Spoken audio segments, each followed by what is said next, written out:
What's going out there in YouTube land? This is your boy, Chef Peasy. I'm back in the building. I ain't went nowhere. Had a little vacation. You know what I'm talking about? I know y'all ain't seen me in a good little minute, but I'm back in the building. So today I'm gonna do me something a little different. You know what I'm talking about? So we're gonna do some ribs. We're gonna smoke some ribs on the grill, but I'm gonna come to you with a Caribbean barbecue sauce. That's something I just thought up in my head, like, man, I ought to come up with something, you know what I'm saying? So I did it. You know what I'm saying about? And I'm gonna bring it to you. So you can do it in your kitchen. You know what I'm talking about? And I'm not gonna do my traditional rub. I'm gonna try something different. You know what I'm talking about? So what I got today, you know what I'm saying? You can do your rub on your ribs however you want to, but what I got today, I got a little garlic salt. You know what I'm talking about? I got some Smackdown. Now I'm gonna tell y'all about this Smack. I'm gonna come back to the Smackdown. And I got some garlic powder, and then I got me some honey just to base it, you know. But this Smackdown sauce, let me tell you about this. This is my boy, Chef J Dix, out of Pittsburgh, Pennsylvania. You know what I'm talking about? I don't know if I'm holding it right, if you can see it or whatever. You know what I'm talking about? Y'all can find that young man, holla at him. You know what I'm saying? JD, I think his thing is www.jdix.com, but whatever it is, man, y'all need to get y'all some of this Smackdown. You know what I'm talking about? I got me 2 of them. You did. So yeah, this is what we're gonna base it with. So we're gonna go ahead and get started. I'm gonna go ahead and base this. Get my seasoning on this. My grill is already heating up, and after we get done with this, then I'm gonna come back and I'm gonna, you know what I'm saying, show you how we're gonna do our barbecue. So let's go ahead and get started with this. And this is basically just regular honey, and I'm just gonna base this over the top. You know what I'm talking about? Just something just to keep this as a binder. You know what I'm saying? Something I can just slather, you know, just a little, so the stuff will stick. You know what I'm saying? On both sides. I already removed my membrane for y'all that, you know, membrane conscious. But like I told you before, if it's hard for you to remove the membrane, all you have to do is take you a nice knife, maybe a serrated knife, and make a slit, you know what I'm saying, in between each bone. It's time consuming, but I promise you, you ain't gonna have that chewy membrane that you think you're gonna have if you just leave it on that hole. You know what I'm talking about? So yeah, that's how we gonna do that. Need a little bit more honey right there. Right here? Yeah, on that one. Well, my son said I need a little bit more honey to make it a little sweet for you. So we're gonna just. It ain't come out. Man, this must be that organic thick stuff. You did? There you go. Is that? Alright. But yeah, you just want the honey just use it as a binder to have everything, you know what I'm saying, sticking on your ribs where they're supposed to. So now what I do is I'm gonna sprinkle this on, shake this on real generously. And in this seasoning I got from my boy J Dix, ain't no salt up in it. You ain't gotta worry about no high blood pressure up in here. That's why I got the garlic salt. You know what I'm talking about? That's why I got that over there. So I'm gonna hit that with that. Hit this with this old garlic powder on this back side. I'm sorry about that. And it's garlic powder in this seasoning. But I just give it, you know, I'm just doing me. But I'm trying to let y'all know where to go with this. You did. Let me see, gotta feel it where I'm at. All right. I'm just going down that old rib bone all the way down to the end. And this just on the back side. I'm gonna flip it over. Ain't gotta be perfect. You just hit it, rub it in where you need to. Bam. Flip that thing over. Did I already hit this side with the honey? I don't think it came out. Well, let me hit it with a little bit more then. You know what I'm talking about?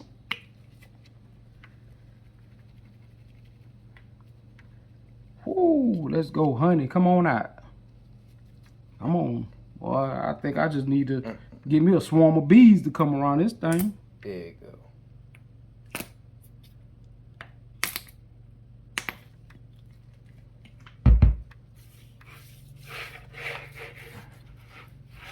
Yeah. You know what I'm talking about? What's this? Is this the smackdown? Yes, sir. Seems like it. Let's go. Let's smack this on down. But this has all the essentials that I need. The paprika, the onion powder, the garlic powder, you know what I'm talking about? Like I say, no sodium. You ain't gotta worry about no salt. If you want just flavor, straight flavor, you know what I'm talking about? This is what you're gonna go for.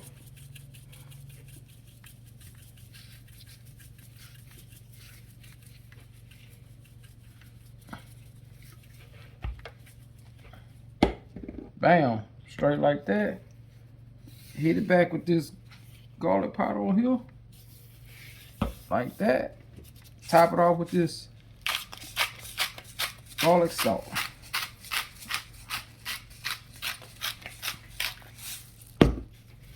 You know what I'm saying? Yeah. We're gonna let these do what they do. So we finna get ready to slide this on old barbecue grill, and then I'm gonna come back and I'm gonna show you how to make the old barbecue sauce for this. You know what I'm saying? Let's go. Okay, for y'all, today I'm gonna still, you know, I got my ribs getting ready, you know, they on the rack, but I had a little T-bone steak. I'm doing simple when it comes to steak. So I got a little garlic salt, a little garlic powder, you know what I'm talking about? And I would just normally do salt, pepper, you know what I'm saying? But I got a little freshly ground pepper. Hit that on both sides, and I'm done with that. And I also have a chicken. My wife wanted a chicken breast. You know, if anybody know her, they know that she loves chicken. So I'm throwing a little chicken breast over there, and I hit it with the, you know what I'm saying, with the same stuff, the garlic powder, the garlic salt, and my boy Chef Dix. Where's that? Is it? Yes, sir. Yeah. Chef Dix mix. You did. Yeah. I'm gonna keep plugging him in, because that's my dude right there, Chef Dix. Pittsburgh, Pennsylvania. You know what I'm talking about? Home of the Steelers. Yeah. I think Pittsburgh. Yeah.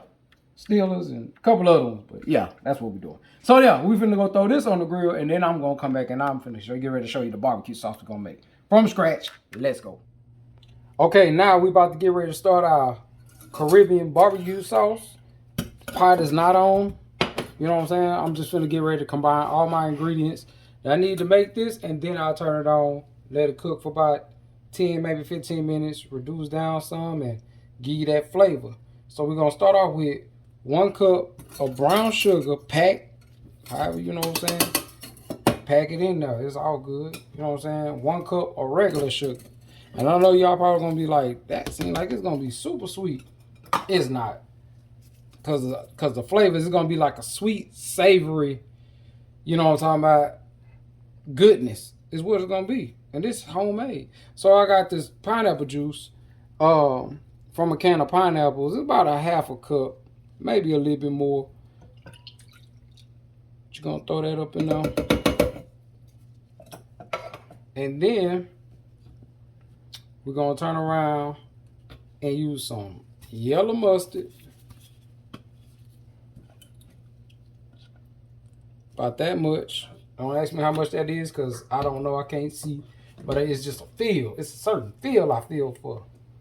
So, still vinegar. On this, you're going to use probably about a half a cup. So we're gonna put about a half a cup of this in there. Maybe 1, 2, close enough to a cup. You know what I'm saying? That's gonna cut out a lot of that sweetness.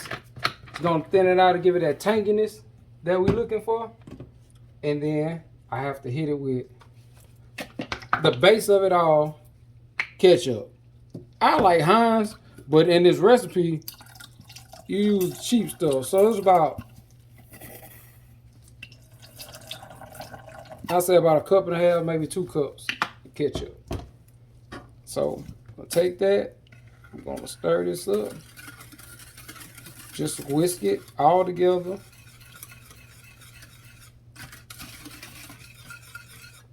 It might feel like it's a little loose, but like once again, like I said, we haven't even cut the heat on. So what color is this, Jay? It's like Oranges. Yeah. And that's because nothing else cooked in yet.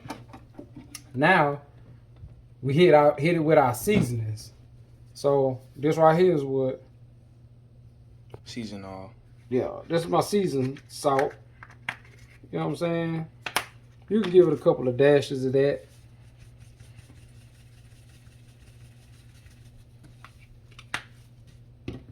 Put that right there. Now I'm gonna crush red peppers. Y'all better watch this right here. I give it 2 little pinches. So about a teaspoon. Probably about a tablespoon, not a teaspoon. Nice tablespoon. But that's all according to you, how you want your heat to be. You know what I'm saying? Like, your heat can be wherever you want it to be. Then I gotta hit it with the garlic powder.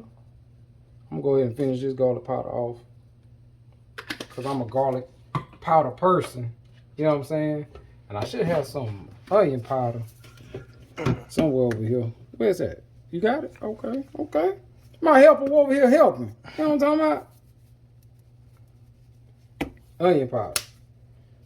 So, make sure I married all these ingredients together.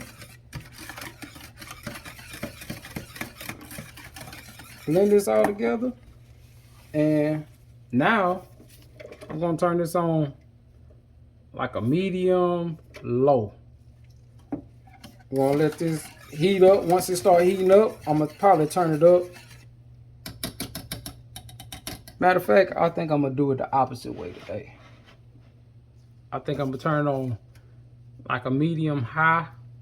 Once it start getting good and start to heat up real good, then I'm going to reduce it down to a medium low. Let it simmer, and then I'm going to kill the fire and just, you know, because it's still going to continue to cook a little bit once you turn the fire off. But I'm going to leave it on the eye just with the eye off. So we'll come back and we'll try this out. You know what I'm talking about? Let's go. All right, at this point, you see, you see how it's coming up? We're turning it down now. I think I have to wipe this stove off. I already know. But we turn it down to medium low. Probably about another 5 minutes. Let it set, and then it's going to thicken up a little bit more. But this is about what we want right here. This consistency. You know what I'm talking about? You hear it talking to you a little bit? Yeah, that's what you want. That lets you know your thickness. I guess it's because of me and my senses, but if you listen to your cooking and your pots and your skillets and stuff when you're cooking, it'll tell you a lot. You know what I'm saying? So yeah, when we get ready to shut this off, we're going to let it cool down, and then I'll show you the consistency a little later on and let you know what it's going to shut out to be. You know what I'm talking about? Let's go. All right, y'all. It's been about almost 2 hours since my reel's been on. So what we're doing now is I'm about to wrap my ribs. I wrapped my chicken already because it don't take long to cook. Just wrap it just so it can, you know, hold its moisture and make sure it don't dry out. And that's the same thing we're going to do with these ribs. We're going to wrap them, make sure that, you know what I'm saying, they tenderize while they're still on here. This right here, a little bit of piece of steak that I had that came off of my steak. But, you know, and I only wanted to give it a little color on this steak directly. Then I'm going to just set it up here for, you know, my indirect cooking. I don't want it to dry out. It don't want to take long for the steak either. But, yeah, so I'm going to show you how I'm going to wrap this real quick, like, and that way, you know what I'm saying, you can do it if you want to, but this is my method. I like it. I love it, actually. Every time I do this, before I do. So I got me some parchment paper. You can use parchment paper, or you can use butcher paper, which is a little thicker, but it serves the same purpose. So all I'm doing is, and like I say, because it's indirect, it's not burning over here, you know, it's really doing this thing on its own. So I'm just gonna take this and kind of wrap this the way that however I need to wrap it.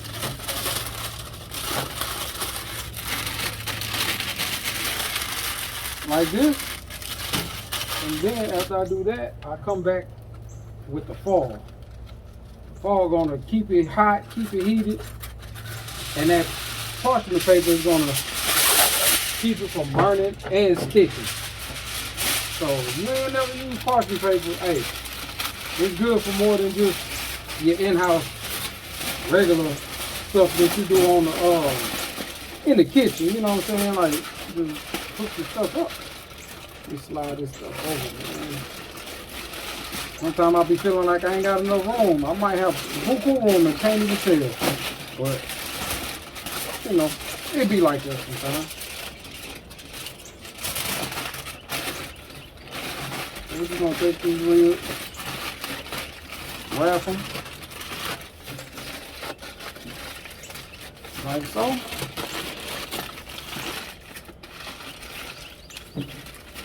And all I gotta do, layer them like that, and then put them back and let it keep going for the last 2 hours. And you know that's what I'm gonna do. Let's slide this chicken up here. Hold on. Okay. I feel like I'm losing my space. Okay. Yeah, but that's it. That's all we're gonna do. We're gonna come back in another 2 hours and get ready to pull these off. I'm gonna show you how easy it is to cut. You know what I'm talking about? Let's go. Okay, I done got my ribs off the grill. You know what I'm saying? I let this barbecue sauce cool all the way down, but like I told you, it'll get thicker once it settles. That's the coating that you're looking for. That's what you're looking for. And if you taste it, you know, you can of course season it after you done made the base barbecue sauce. You can season it with a little bit more salt if you need it, or if you want a little bit more, you know, if you want a little bit more spice, I advise you to kind of taste a little bit of it in a warming stage, so you can cut it back on and add some more chili flakes to it, some red pepper flakes. But mine is perfect. You can taste the pineapple juice, you can taste a little heat, semi-sweet, you know what I'm saying? Yeah, this right here, this is good. And I took advantage of the grill, so I threw me some couple of onions on the grill and let them, you know, saute a little bit. You know what I'm saying? Because I like onions with my steak. You know what I'm saying? But over here, I had to, you know what I'm saying? Somebody wanted to go ahead and catch an order of praline, so I'm in the kitchen whipping. So don't mind me if I'm in work mode and I don't get to everything that I'm trying to get to. But I got to everything and more. You know what I'm saying? So, yeah, orders of pralines on deck. You know what I'm saying? Holla at your boy. Yeah, and I ship. Don't forget, Chef Peasy. But we about to get ready to clear this count off, and we're going to slice these ribs, show y'all what it look like, plate this up, and have your mouth watering. You know what I'm talking about? Peace, sweet, and so much more. Let's go. Okay, y'all. I let this meat rest. Basically means I let it sit and cool down some. You know, good resting time, 15 to 25 minutes. I let mine rest a little longer. Let that juice get back up in them. You know what I'm saying? And this is what they come out to be. And I'm just want to show y'all basically how tender they are. You know what I'm saying? So, yeah, I can just take this, slide this like this, and I got a feel in between the bones, but you know what I'm saying? Like, is this a bone? Well, hey, here go one right here. So, oh no, I'm on the wrong side. I'm sorry, y'all. Maybe because I'm left-handed. I don't know. There you go. Yeah. Oh. See how tender that was? You just slide it on through. You know what I'm saying? That's all the way through, man. Look, the meat's gonna be. If you want it to fall off the bone, you know what I'm saying? You can get that if that's what you want. If you don't, you can cut your cooking time. My recipe about 30 minutes. Just make sure you let it just, you know, smoke and get on in there, man. Look here, this you could just pull this all off because it's all tender. But I just want to show y'all how tender it was. You know what I'm saying? And I'm finna plate it up and let your mouth water. And you can holler at your boy. Okay, y'all, the finished product. On one side, we have the ribs with, you know what I'm saying, I made my sides, which was some jambalaya, and I made some corn. And I had some smoked tenderloin, you know what I'm saying, chilling in the background. So I said, why not go ahead and throw it on there? And if you want to, you know what I'm saying, you can hit that thing just like this with your barbecue sauce. You know what I'm talking about? Bam. Just like that. And that's what you got. And on this hand, You know, this is the big boy, you dig. The T-bone steak with the grilled onions, you know what I'm saying? Then I got some corn and then I got some jambalaya, you know what I'm saying? Because this meat. I don't want no, tenderloin. I ain't want no ribs, you know what I'm saying? Like I say, I did the chicken for my wife, so I kept that wrapped up. But this is it, you know what I'm talking about? But the whole purpose of this video was for me to show y'all the Caribbean barbecue smoked ribs. Yeah, that's what we're gonna call it. Caribbean barbecue smoked ribs. What we got? Bam. Peace, sweets, and so much more. But look, check this out. Don't forget about my boy, Chef J Dix. You know what I'm talking about? I think his website is www.jdix.com or it's www.j.dix.com. But that's where you get that SmackDown seasoning, and the ribs is off the chain, man. Hey, J Dix, Pittsburgh, Pennsylvania. Boy, you did your thing on that deal. Holla at your boy, Chef Peasy, and this thing over and out. Let's go.